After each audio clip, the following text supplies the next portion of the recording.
ఈ రోజు ఈ వీడియోలో మారుతినగర్ సుబ్రహ్మణ్యం అనే సినిమా గురించి మాట్లాడుకుందాం. రావు రమేష్ గారి టైటిల్ రోల్ లో లక్ష్మణ్ కారియా డైరెక్షన్ లో వచ్చిన కామెడీ డ్రామా ఇది. ఈ సినిమా స్టోరీ ఏంటి, దీని మీద నా ఒపీనియన్ ఏంటి అనేది ఇప్పుడు తెలుసుకుందాం పదండి. ముందుగా ఈ సినిమా స్టోరీ ఏంటంటే, ఈ సినిమాలో మన హీరో సుబ్రహ్మణ్యం కొన్ని కారణాల వల్ల చిన్నప్పటి నుంచి చేస్తే గీస్తే గవర్నమెంట్ జాబే చేయాలని కంకరం కట్టుకొని కూర్చుంటాడు. అయితే వయసు పెరిగే కొద్దీ తను ఎన్ని గవర్నమెంట్ జాబులకు అప్లై చేసినా ఒక్కటి రాదు. అంటే మనోడికి కావాల్సినంత టాలెంట్ తో పాటు అవసరానికి మించిన దరిద్రం కూడా ఎప్పుడు తోడుగా ఉంటది. దాంతో తను ఎన్ని చేసినా ఎంత ప్రయత్నించినా తనకి జాబ్ మాత్రం రాదు. దాంతో ఇంటిని నడిపే బాధ్యత తన భార్య తీసుకుంటుంది. అలా 20 ఏళ్లు గడుస్తాయి. ఇన్నేళ్లైనా మనోడికి జాబ్ మాత్రం రాదు. దాంతో ఇంట్లో వాళ్ళకి వీధిలో వాళ్ళకి మనోడు లోకు అయిపోతాడు. అందరూ ఇంకెన్నాళ్ళు ఇలా పని పాట లేకుండా బేవర్స్ గా తిరుగుతావు, ఏదో ఒక ఉద్యోగంలో చేరని ఒత్తిడి చేస్తూ ఉంటారు. దాంతో ఇప్పుడు ఏం చెయ్యాలా అని తర్జన భర్జన పడుతున్న మన సుబ్రహ్మణ్యంకి స్వీట్ షాక్ లా ఒకరోజు ఉన్నట్టుండి తన బ్యాంక్ అకౌంట్ లో ఒక 10 లక్షలు వచ్చి పడతాయి. వెంటనే మనోడు ఆ డబ్బులు ఎవరివి ఎక్కడి నుంచి వచ్చాయని ఆరా తీయకుండా ఖర్చు పెట్టడం స్టార్ట్ చేస్తాడు. తీరా ఆల్మోస్ట్ డబ్బులన్నీ ఖర్చు అయిపోయాక ఆ డబ్బులు ఎవరివి ఎక్కడి నుంచి వచ్చాయి అనేది మన సుబ్రహ్మణ్యంకి తెలుస్తుంది. ఇంకంతే, మనోడికి వెన్నులో వణుకు మొదలైద్ది. ఇక మనకి సావు మూడిందని ఫిక్స్ అయిపోతాడు.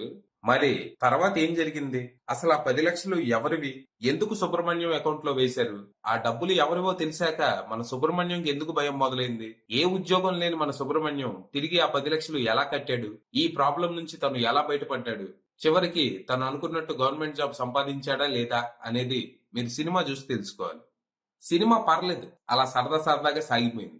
ఇందులో రైటింగ్ కొంచెం వీక్ గానే ఉన్నప్పటికీ రావు రమేష్ గారు ఆయన యాక్టింగ్ అండ్ కామెడీ టైమింగ్ తో సినిమా మొత్తాన్ని ఆయనే మేనేజ్ చేశారు. మిడిల్ క్లాస్ వ్యక్తిగా జీవించేశారని చెప్పాలి.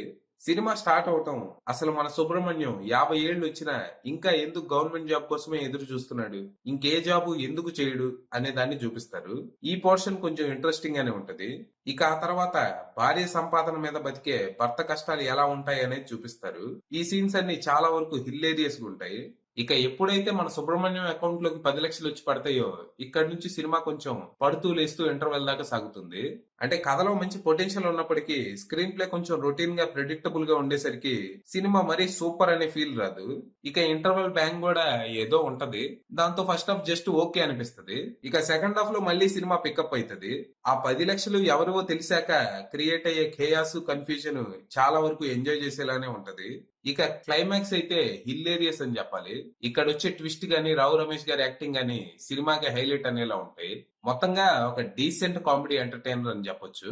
ఓవరాల్ గా ఈ సినిమాలో ఉన్న పాజిటివ్స్ విషయానికి వస్తే మారుతి నగర్ సుబ్రహ్మణ్యంగా రావు రమేష్ గారి యాక్టింగ్, అలాగే సినిమాలో మిగిలిన యాక్టర్స్ పర్ఫార్మెన్స్ కూడా చాలా బాగున్నాయి. ఇక cinematography, production values, music and direction. ఇక నెగటివ్స్ విషయానికి వస్తే కొద్ది వరకు వీక్ స్క్రీన్ ప్లే.